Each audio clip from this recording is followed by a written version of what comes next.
नमस्कार दोस्तों, मैं हूं ममता तिवारी और आप सभी का स्वागत करती हूं मेरे चैनल ममताज वे में। कैसे हैं आप सब, तो ये बताने के लिए कमेंट बॉक्स में श्री हरि विष्णु जरूर लिखे। तो चलिए दोस्तों, आज हम इस वीडियो में जानेंगे कार्तिक पूर्णिमा।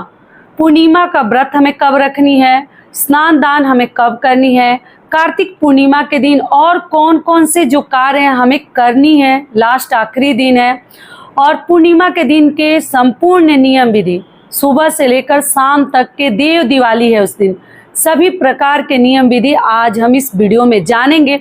तो आप लोग बने रहिए मेरे साथ मेरे चैनल पर। अगर आपको मेरा वीडियो पसंद आता है तो प्लीज़ आप मेरे चैनल को सब्सक्राइब कर दीजिएगा, बेल आइकन को प्रेस कर दीजिएगा, जिससे कि मेरे वीडियो के नए नोटिफिकेशन आप सभी के पास सबसे पहले पहुंचे। तो चलिए शुरू करते हैं और सभी महत्वपूर्ण बातें पूर्णिमा से संबंधित जान लेते हैं।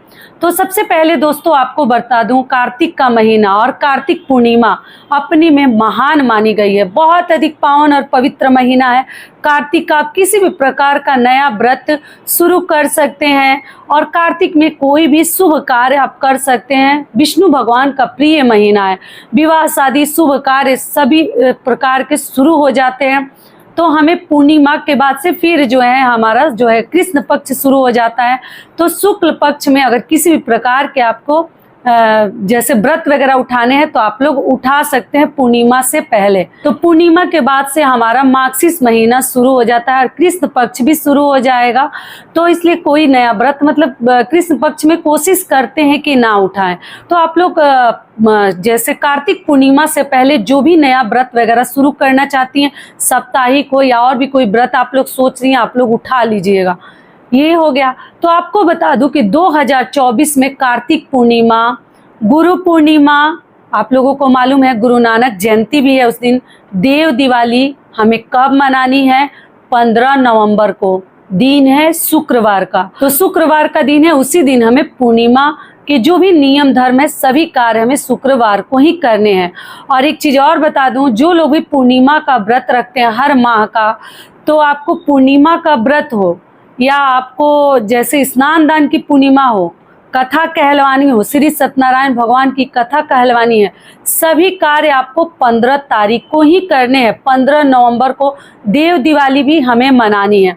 ऐसा माना जाता है कि जो भी देवतागण है स्वर्ग से धरती पर आते हैं, काशी में आते हैं, और वहाँ पर आप लोगों को मालूम है ना, कई लाखों में करोड़ों में दीपक वगैरह प्रज्वलित किया जाता है कि सभी देवी देवता देव दिवाली मनाने पृथ्वी लोक पर आते हैं।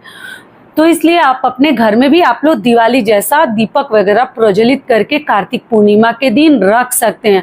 बहुत बड़ी पूर्णिमा है। तो चलिए अब आगे जान लेते हैं। तो देखिए, जो लोग भी व्रत रखेंगे, आप व्रत पूर्णिमा की 15 तारीख को रखिएगा। चंद्रोदय का समय भी आपको बता दूंगी। पूर्णिमा तिथि कब से प्रारंभ हो रही है, कब समाप्त हो रही है, वो भी मैं वीडियो में आगे आपको बता दूंगी। और उस दिन आपको क्या ध्यान रखनी है कि अगर आप लोग अपने घर में चाहे तो ब्राह्मण पुरोहित को बुलाकर श्री सत्यनारायण भगवान की कथा भी कहलवा सकते हैं। कुछ लोग हैं जैसे कि हर पूर्णिमा को कथा नहीं कहलवाते, लेकिन इस पूर्णिमा को बहुत अधिक सर्वश्रेष्ठ मानी गई है कार्तिक पूर्णिमा, तो इस दिन कथा अपने घर में जरूर कहलवाते हैं। आप खुद से भी कह सकते हैं। मैं तो कथा का भी वीडियो पूजा करके कथा पढ़ के भी डाली हूँ, अगर आप लोग चाहें तो चेकआउट कर सकते हैं। और खुद से भी कर सकते हैं या ब्राह्मण के द्वारा भी करवा सकते हैं। व्रत आप लोग रख लीजिएगा और शाम को हम चंद्रदेव को अर्घ देकर और हम जो है अपना व्रत खोलते हैं। जिस विधि से भी आप लोग व्रत खोलना चाहती हैं खोल लीजिएगा। पहली बार अगर पूर्णिमा का व्रत आप लोग शुरू करना चाहती हैं तो कार्तिक पूर्णिमा से शुरू कीजिए। इससे बेहतर आपके लिए आगे मतलब दिन नहीं मिलेंगे, ठीक है। तो कार्तिक पूर्णिमा अपने में बहुत अधिक सर्वश्रेष्ठ पूर्णिमा है पूर्णिमा का व्रत शुरू करने के लिए। ये क्लियर हो गया। अब चलिए, ये पूर्णिमा और खास क्यों मानी जाती है, तो आपको बता दूं, जो लोग भी तुलसी जी का विवाह अगर देवोत्थान एकादशी के दिन, देवउठनी एकादशी के दिन, हरि प्रबोधनी एकादशी के दिन अगर नहीं कर पाते हैं, तो एकादशी से लेकर पूर्णिमा के बीच में 5 पूर्णिमा तक इस दौरान आप लोग किसी भी दिन नियम है कि तुलसी जी का विवाह शालिग्राम जी के साथ आप लोग रचा सकते हैं। मान लीजिए कि इन 5 दिनों के दौरान आप नहीं कर पाए तो लास्ट आखिरी दिन है पूर्णिमा के दिन। पूर्णिमा के दिन भी आप लोग तुलसी जी का विवाह रचा सकती हैं भगवान के साथ, विष्णु भगवान के साथ। शालिग्राम जी नहीं है तो विष्णु भगवान की फोटो प्रतिमा रख कर भी आप लोग कृष्ण जी की और विवाह रचा सकते हैं। आखिरी दिन है और देव दिवाली उस दिन है ही, लोग व्रत भी रखते हैं, तो आप देख लीजिएगा। अगली चीज क्या है, पूर्णिमा के दिन जो लोग पूरे 1 महीने का कार्तिक स्नान कर रहे हैं वो उस दिन पूर्णिमा के दिन दान उपदान करके और उद्यापन करते हैं अपने व्रत का, और उद्यापन करके पुरोहित ब्राह्मण को बुलाकर ही उद्यापन हमें करनी चाहिए। यथासंभव जो भी आप दान करना चाहते हैं आप लोग पूर्णिमा के दिन दान उपदान करके और तब आपको अपना व्रत जो है संपूर्ण करनी चाहिए, और पूर्णिमा के दिन अपना व्रत आपको खोलनी चाहिए। कुछ लोग पूर्णिमा के दिन नहीं खोलते, पूरे 1 महीने का जब रखते हैं तो उस दिन नहीं खोलते हैं, पूर्णिमा का व्रत रख लेते हैं, अगले दिन खोलते हैं। और कुछ लोग पूर्णिमा के दिन ही अपना उद्यापन करके फिर अपना भोजन ग्रहण कर लेते हैं। जब उनका कार्तिक स्नान 1 महीने से जो लोग व्रत रखे हैं, स्नान कर रहे हैं, इतना बड़ा धर्म वाला कार्य आप कर रहे हैं, तो उद्यापन भी उतना ही श्रद्धा के साथ आप लोग कीजिएगा। ये क्लियर हो गया। अगला कार्य क्या करते हैं, जो लोग मान लीजिए 1 महीने का व्रत नहीं कर पाते हैं कार्तिक का पूरे महीने का, वो पंचभीखु का व्रत रखते हैं, जो 5 दिन उसमें व्रत रखा जाता है। एकादशी से लेकर देवउठनी एकादशी से लेकर और पूर्णिमा तक, पूर्णिमा का भी व्रत रखते हैं, 5 दिनों का व्रत रखते हैं, जिसको हम पंचभीखु के नाम से जानते हैं। तो वो भी अपने व्रत का उद्यापन पूर्णिमा के दिन ही उनका व्रत जो है संपूर्ण होता है, ना उद्यापन करते हैं। और पारण आप लोग जो है उस समय भी कर सकते हैं, मतलब उद्यापन के बाद भी कर सकते हैं, भगवान को भोग लगाकर विष्णु भगवान की कथा वगैरह सुनकर दान उपदान करके भी आप लोग अपना व्रत खोल सकते हैं। और जो लोग अगले दिन खोलते हैं वो अपना देख लेंगे। तो पंचभीखु का भी उद्यापन होता है और 1 महीने का भी उद्यापन होता है, इसलिए ये पूर्णिमा बहुत अधिक खास मानी गई है, कार्तिक पूर्णिमा। सारी बातें आपको समझ में आ गई, और विवाह वगैरह आप लोग रचा लीजिएगा। उसके अगले दिन तुलसी जी का लोग विदाई करते हैं, मानसिक रूप से विदाई करनी चाहिए। तो पूर्णिमा के दिन ऐसे आगे मैं वीडियो डालूंगी कि तुलसी जी की विदाई हमें कैसे करनी है और कब करनी है, ठीक है। तो जो लोग भी बाकी रहेंगे, आखिरी दिन है उस दिन आप लोग पक्का कर लीजिएगा। और कुंवारी लड़कियां भी विवाह रचा सकती हैं। आप लोगों का ये भी प्रश्न है कि दीदी कुंवारी लड़कियां तुलसी जी का विवाह रचा सकते हैं? जी बिल्कुल रचा सकती हैं।